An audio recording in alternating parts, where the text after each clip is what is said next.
Welcome to the ProfitMaxx software tutorials. This tutorial series will help you better understand the setup of your ProfitMaxx software and let your service department realize the benefits of proper technician management much quicker.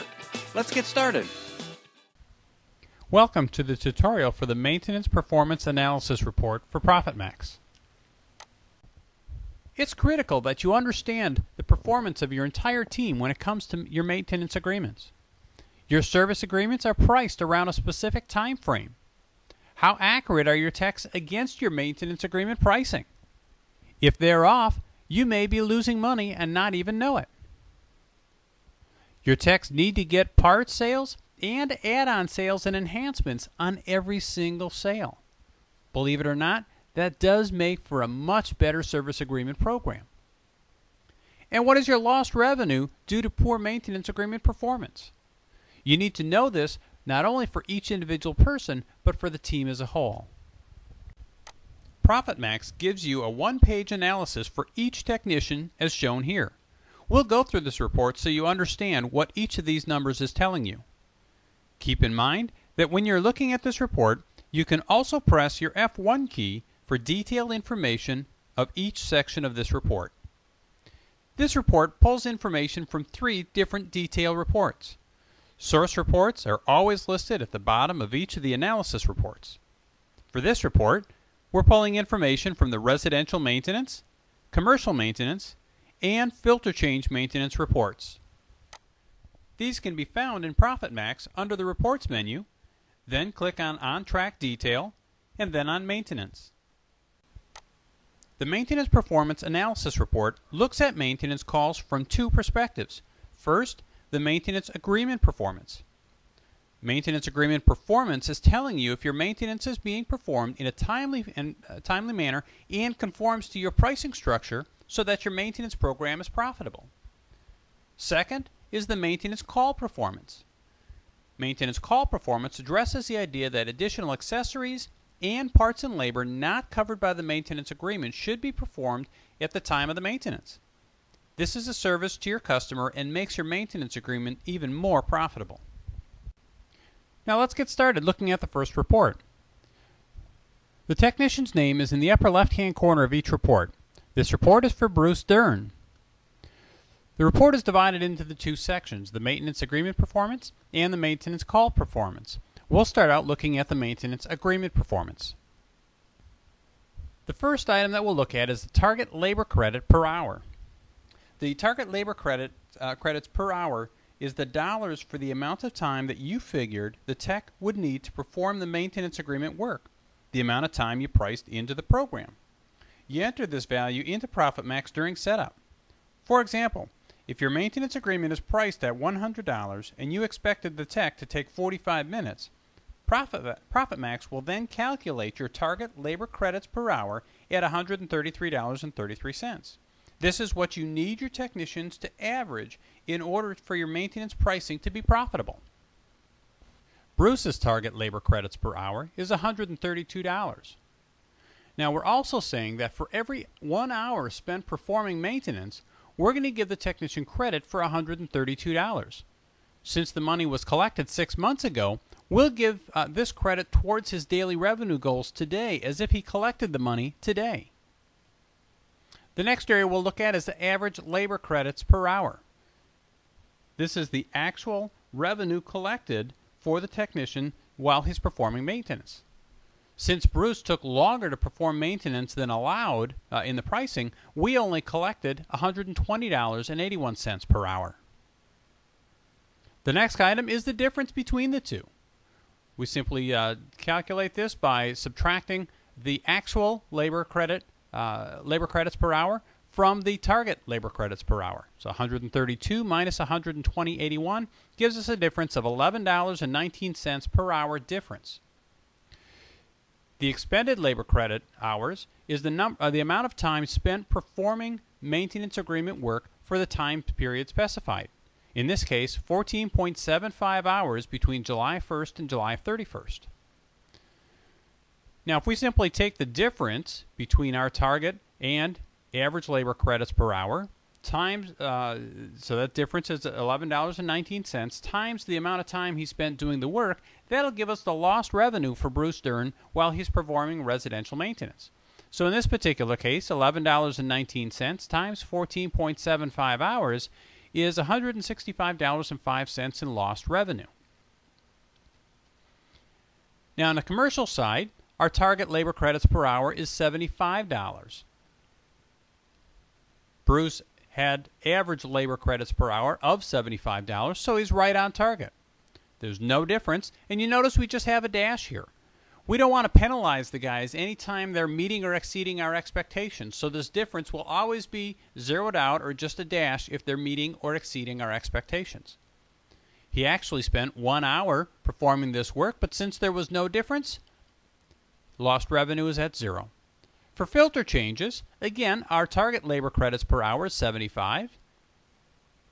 Bruce actually had an average labor credits per hour of 60, so he's taken a little bit longer than we had expected, so he has a difference of $15 per hour. Multiply that times 2.5 hours that he spent doing filter changes, comes up with a total lost revenue of $37.50. This gives us a total agreement performance revenue lost of $202.55. From here now, let's start taking a look at the maintenance call performance section. This section deals with the accessories sold and repairs outside of the coverage of the maintenance contract performed during the maintenance call. The first one to look at is the average repair revenue. When the tech is performing maintenance agreement work, he should be able to sell additional parts and pieces and add-ons while he's there. How much extra can he sell will differ for residential maintenance, commercial maintenance, and commercial filter change service calls. The defaults in setup are $40 per hour for residential, $75 per hour for commercial, and $60 per hour for filter changes. These are based on years of experience and analyzation of over 30,000 service calls. This setup is editable by the user, and you can tweak it to what you think your market supports. However, the default values are realistic, achievable, and they're not just simply snatched out of thin air.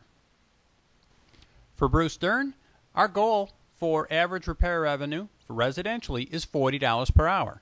Again, remember that this is the average in parts and pieces sales and add-on sales that they should be able to achieve per hour that they're performing maintenance agreement work. The next item is the average repair revenue per hour. This is the actual repair revenue per hour the technician achieves while performing maintenance agreement work. The number is broken out between residential, commercial, and filter change work. Next is the difference. The difference is simply determined by subtracting the actual repair revenue per hour from the goal repair revenue per hour. In Bruce's case, that's $43.27 minus $40. Since he exceeded his goal, there's no penalty there. Again, remember, we don't want to penalize them if they meet or exceed our goals. We only want to identify those areas in which we can improve. The next section is the total hours. The total hours is the time spent, the total time spent performing residential maintenance work during the time period specified for this particular report. Again, in our report, that's July 1st through July 31st. During that time period, Bruce Dern spent 19.17 hours. The next is the total lost revenue for residential maintenance. And again, since there was no difference, he exceeded our goals for the repair revenue, there's no lost revenue. Commercially, our goal is $75. Bruce actually hit $70.78. So when you subtract those two out, we've got a difference of $4.22 per hour. Bruce spent a total of 1.75 hours doing commercial maintenance work. So we take the 1.75 times our difference of $4.22, gives us a lost revenue of $7.39. For filter changes, while they're doing filter changes, our average repair revenue goal is $60 per hour. Bruce exceeded that, hitting $63.12. So again, we have no difference. We're not going to penalize them for meeting or exceeding our goals. Bruce spent a total of 3.33 hours doing filter changes, but since there was no difference, he exceeded our goals, there's no lost revenue. When we tally the total up for the maintenance call performance, our total call performance lost revenue is $7.39. Not so bad.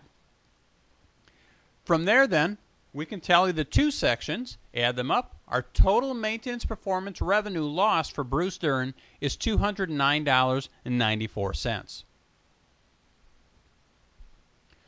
From here, let's take a look at Bryant. Again, in the upper left-hand corner, we can see Bryant's name there indicating this is his report. Now, I'll go through this report just as I did on the last one, but I'll move through it a little bit quicker. First off, in the maintenance agreement performance section, our target labor credits per hour is 132. That's going to be consistent for all of our guys.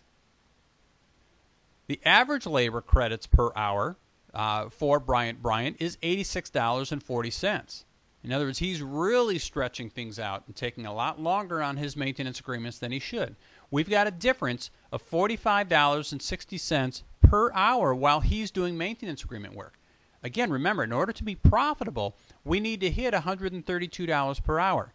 He's only at $86, so it means we're losing $45.60 per hour while he's doing maintenance work. Bryant actually spent 4.58 hours doing maintenance work, so when we multiply the 4.58 times the $45.60, we've got lost revenue this month of $208.85. Let's take a look at him commercially. Again, our target is $75 per hour. His actual average labor credits per hour are $49.29. Again, when we subtract these out, we've got a difference of $25.71. Now, Brian spent a total of 35 hours performing commercial maintenance this month. And so when we multiply out the $25.71 difference times the 35 hours, we actually have lost revenue commercially of $899.85. Remember, this is just the month of July. Let's take a look at filter changes. Again, our target is $75. He didn't have any, so we have a difference of $75. But again, when we look at it, he didn't spend any time doing filter changes, so he shouldn't have had any. Therefore, there are no losses here. His total agreement performance revenue lost is $1,108.70. It's getting a little bit more significant here. Let's take a look at Bryant's maintenance call performance. See how well he's doing here in terms of selling add-ons, parts, and pieces. Again, our goal for our entire team is $40 per hour while they're doing maintenance work. Bryant's actual average repair revenue is $40.63, so he exceeded our expectations here. Bryant spent 5.67 hours performing residential maintenance, and because he exceeded our expectations, there was no lost revenue. Commercially, our goal was $75 per hour.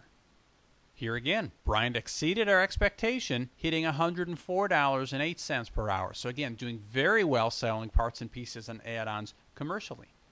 There's no difference at that point, and he spent 42 hours, just over 42 hours, performing that work. But since he exceeded our expectations, again, no lost revenue there. Filter changes, we expect $60 per hour. He didn't have any, so we have a difference of $60. But again, he spent no time doing that work, so that being the case, no lost revenue. So our total call performance revenue loss for Bryant was 0. That's a bright spot for him. When we look at that, we add up the maintenance agreement performance lost revenue and the maintenance call performance lost revenue. We have a total of $1,108.70 lost. Let's move on to Rob Roy. On this particular report, we've been through it twice already, so I won't go through all the detail quite as heavily. I'll move through it a little bit quicker again. Again, we can see in the upper left-hand corner of this report that we are looking at Rob's report, and we'll start out in the maintenance agreement performance section of the report. Residentially, our target labor credit hours, again at 132. Rob was actually at $82.88, giving us a difference of $49.12 per hour. He actually spent 3.58 hours doing that, giving us a lost revenue of $175.85. Commercially, we lost $206.29. And on filter changes, since he didn't spend any time there, we didn't lose any revenue. That gives us a total agreement performance revenue lost of $382.14. Let's now take a look at the maintenance call performance for Rob. Again, remember, this is the portion of the call where he's trying to sell add-on parts and pieces. Residentially, we lost $135.64. Commercially, we did fine. There was no lost revenue there. And again, he didn't spend any time changing filters, so we had no lost revenue there. That puts our total call performance revenue lost at $135.64. Our total maintenance performance revenue lost for Rob Roy, $517.78. Lastly, Shawn Kemp. In the upper left-hand corner, we can see that we're now looking at Shawn's report. Let's move through this one quickly. First off, the maintenance agreement performance. Total revenue lost residentially, 0. Total revenue lost commercially, 0. And total revenue lost for filter changes, 0. So we've got no lost revenue for maintenance agreement performance. He's doing it well within the time frames that we ask him to do it. On the maintenance call performance, let's look at his parts and pieces sales. Residentially, we lost a total of $4.11. Not a huge amount. And he didn't spend any time commercially or on filter changes, and so there's no lost revenue there. So we have a total call performance revenue lost of $4.11, which is also our total maintenance performance revenue lost, again, $4.11. So on the very last page of this report, it's going to give us a team summary. How is our entire team doing? If you remember, Bruce Dern had performance revenues of lost of $209.94. Bryant was the weak spot there. He lost $1,108.70. Rob Roy lost $517.78. And Shawn Kemp lost $4.11. That puts our entire team total at $1,840.52. Now keep in mind, this is strictly for the time period July 1st through July 31st. If this team held this pace for the full year, that would mean lost revenue for our team when performing maintenance agreement work only of $22,086.24. It's fairly significant. So maintenance performance improvements, where do we look at? Number one, do each of your technicians know the time allowed to perform the maintenance agreements? Think about this. Small overages in time can mean a lot when tallied up throughout the entire year.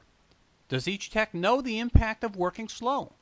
Remember, we have done kind of a disservice to our technicians because for years we've told them service agreement or maintenance agreement work helps fill in the slow times. Many technicians have translated that to mean, okay, if I'm doing maintenance agreement work, we must be slow. So I need to slow down or I'm going to get sent home early. That's not the right mentality. We need to impart upon our crew the benefits of getting the work done on time and being able to get to the next maintenance agreement call. Again, it can be very profitable work if it's done properly. Is each tech looking for opportunities for add-on sales or extra part sales? Again, this contributes toward his overall revenue goals and is a huge benefit to the customer. Hopefully, now you have a better understanding of the Maintenance Performance Analysis Report. Keep in mind that you can replay this tutorial at any time you need to remind yourself of what the report is telling you, as well as using the F1 key to get detailed information while looking at this report in ProfitMaxx.